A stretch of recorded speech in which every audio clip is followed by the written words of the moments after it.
pronouns are he, him, and I work in the artist department at Mass Cultural Council. I'm so appreciative that you've had us here, that you have us here, and your warm welcome.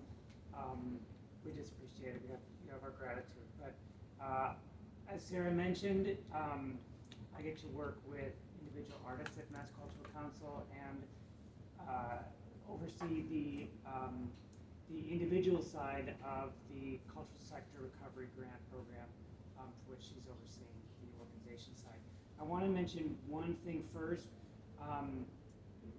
Most years we fund artists through a program called the Artist Fellowships. We've been doing that in the Commonwealth almost as long as I am old.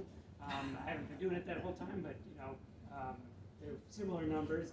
But we are pausing in that program this year. We're not going to be doing any grants in the Artist Fellowships program for this grant cycle as we evaluate the program through our racial equity plan. The other thing, though, is that we are making a massive investment in individuals through the cultural sector recovery grant. And I also just want to mention there, after I talk about that program, there are two other grant programs that individuals can apply for.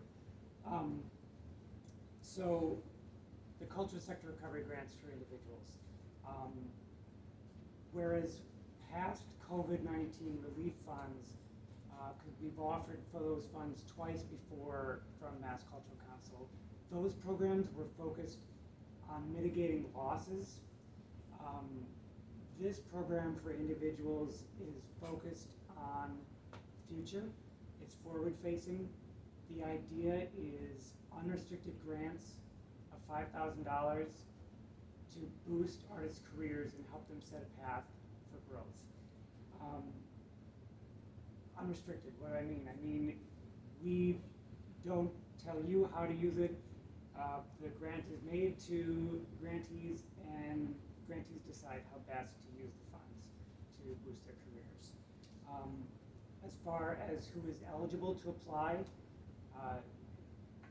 artists or culture bearers in any discipline or cultural tradition, a teaching artist or a teaching interpretive scientist or humanist, or a cultural worker in the arts, humanities, and interpretive sciences who may not necessarily identify as an artist, but who has a direct connection to arts, humanities, or sciences.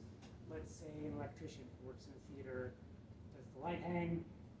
When I say artist, that electrician is, I'm not sure if that includes me, but in this program, we would consider that individual a cultural worker who is eligible to apply for the cultural sector recovery grants for individuals.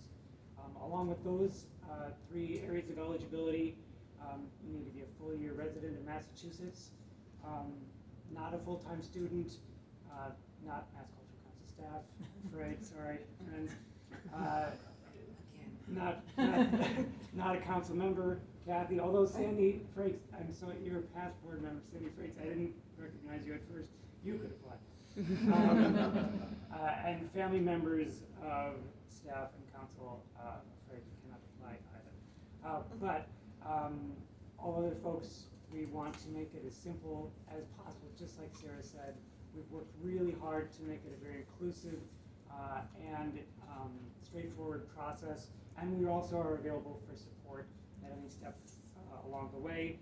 I think I'll just say it's going to open next week, August 15th, and then the deadline is November 1st. We also have several info sessions that I encourage folks to attend if you're interested. The first one is on August 23rd, and there's also one on October 6th. And as I said, November 1st deadline, and I just want to mention that there are two other programs that individuals can apply for this year, even though we are pausing the Artist Fellowships. Jay mentioned the local cultural council grants. In most councils, individuals can apply for those grants as well as organizations and all else. But also, my colleague Eric is going to talk about the STARS residencies in a little bit. This year, for the first time, individuals can apply prior to only been schools. So We'll be around for questions, and of course, I would be more than happy to